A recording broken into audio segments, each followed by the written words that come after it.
OK, alors dans ce laboratoire-ci, on va vouloir valider que l'expression qu'on a démontrée en classe pour l'accélération centripète, l'accélération V carré sur R, que cette expression-là est bien la bonne.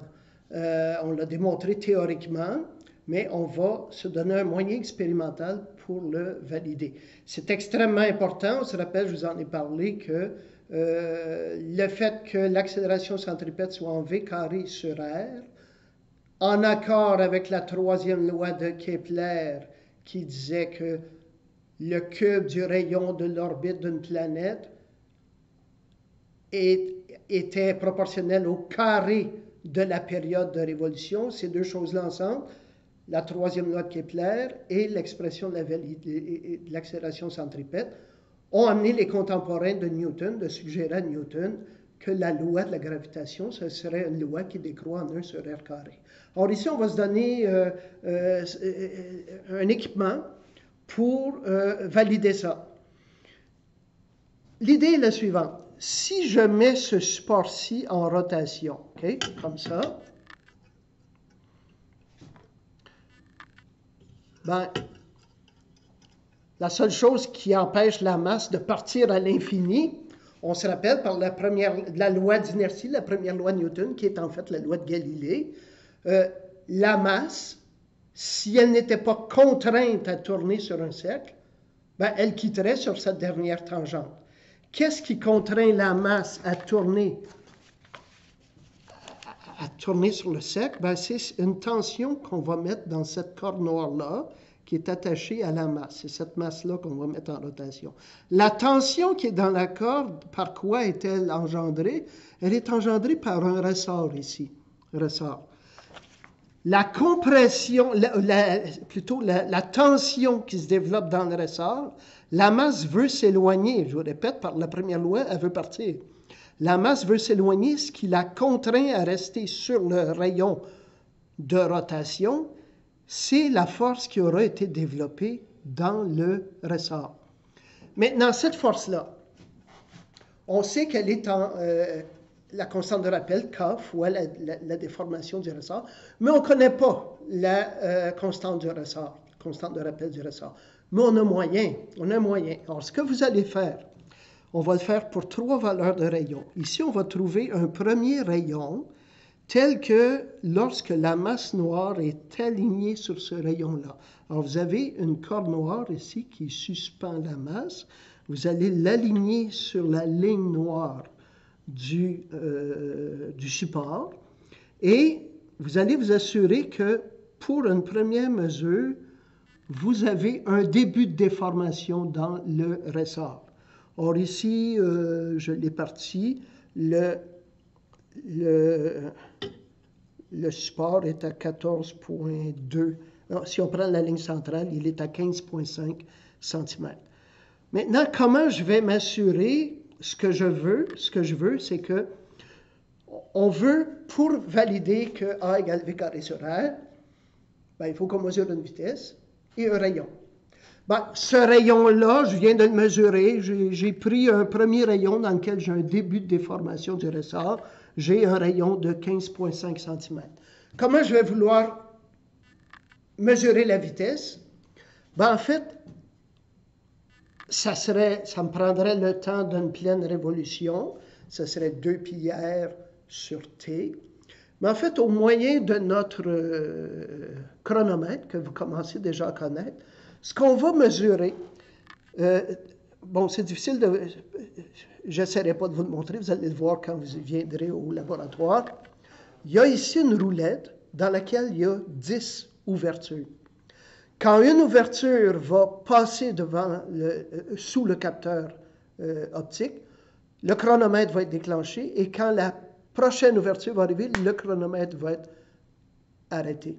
Okay? Alors, ça va nous donner 1/10 de révolution, de sorte que ça va vous aider à comprendre que dans le tableau qu'on va remplir ici, vous le verrez de près dans votre guide des travaux pratiques, l'accélération centripète va être donnée par 4 pi carré r sur 100 t carré. Le 100, au dénominateur vient du fait qu'on n'aura mesuré qu'un dixième de la période. Il faut mettre au carré, ça donne 100 fois le temps moyen qu'on aura mesuré. OK, alors comment va-t-on fonctionner? Je répète, vous allez dans un premier temps placer le montage, vous allez vous placer devant le montage et vous allez, mettons, trouver là où vous avez une première déformation.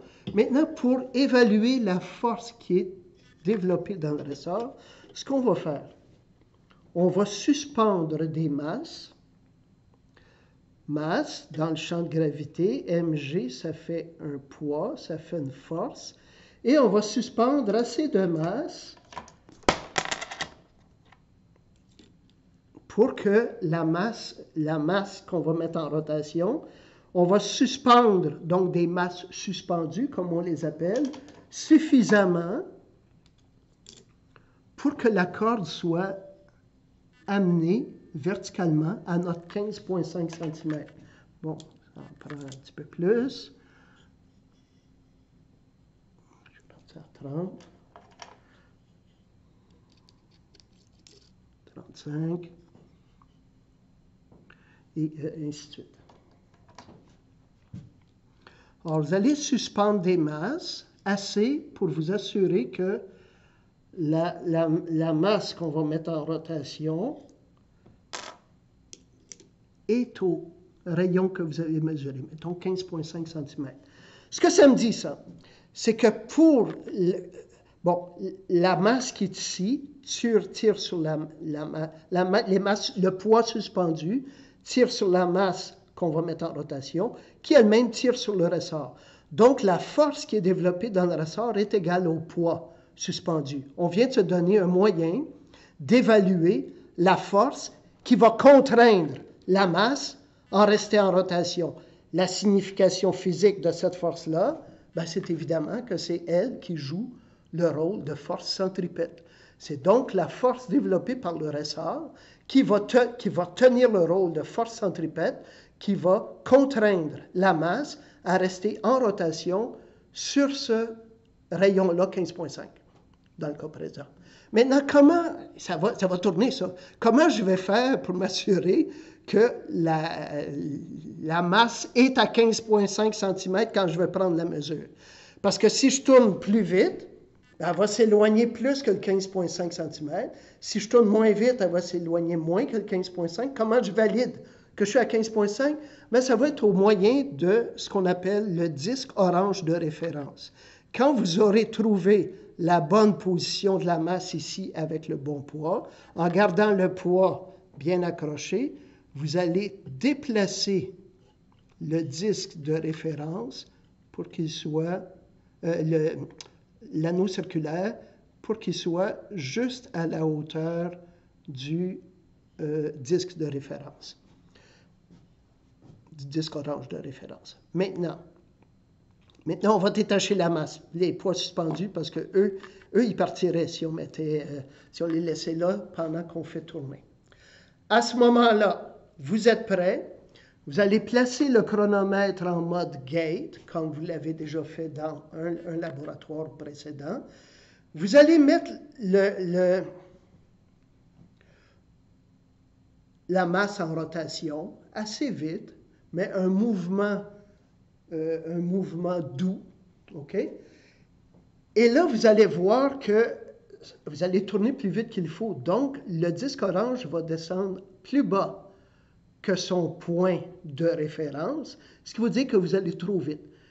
Graduellement, le disque orange va remonter et quand il va arriver à l'endroit où vous étiez supposé de prendre votre mesure, là, vous allez peser sur Reset et on va prendre une seule mesure d'1 dixième de temps de révolution. Alors, je le fais une fois devant vous.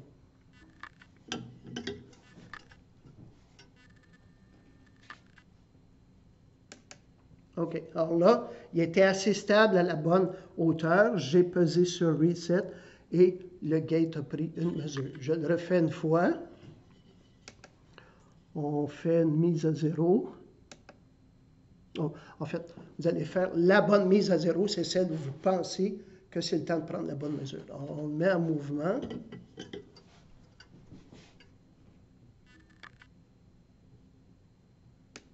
OK. Alors, je l'ai pris quand il passait exactement au disque de référence. Bon, ce que je viens de faire, vous allez prendre 3 temps à ce premier rayon-là. Ensuite, vous allez déplacer le disque, le support de soutien. Vous allez le déplacer de 1 cm. On est à 15,5, on va aller à 16,5.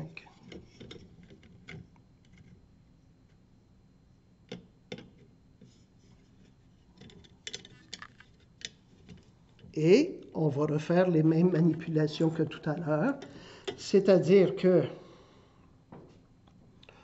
on va suspendre les masses qu'il faut maintenant pour amener la masse suspendue à son 16,5 cm. Alors, on rajoute des masses jusqu'à temps que qu'on soit à la bonne place. Là, je l'ai mis un peu trop. Alors, vous comprenez la démarche. Vous avez un ensemble de masses graduées ici que vous allez utiliser à chaque fois. Vous allez faire ça pour 3 rayons différents. Le plus court que vous aurez trouvé, où vous avez un début de déformation du ressort, 3 mesures de temps, et vous allez le faire pour 2 autres rayons, un centimètre plus loin, un autre centimètre plus loin. Alors, je répète ici, dans la façon dont les données vont être traitées, ça va nous permettre, par la deuxième loi de Newton, on sait que F égale ma. Ce n'est pas différent pour la force centripète. F égale ma. Quelle masse est accélérée en rotation subit la force centripète? C'est elle. On aura mesuré cette masse-là. Lorsqu'elle tourne, la force centripète, celle du ressort, qui est le poids suspendu, devrait être égale à m v carré sur r. Alors, on aura un graphique dans lequel on met la force en fonction de notre calcul d'accélération, qui est v carré sur r, l'accélération. Et si ça F égale ma, si ça donne une droite, c'est notre hypothèse, ben ça va valider que l'accélération centripète, l'expression est bien v carré sur r. OK? Alors, voilà, c'est ce qu'on va faire, ce que vous allez faire au laboratoire. À la fin de ce laboratoire-ci, je vous donnerai un petit quiz auquel vous devrez répondre dans Socrative quelques calculs pour m'indiquer que vous avez bien compris les manipulations.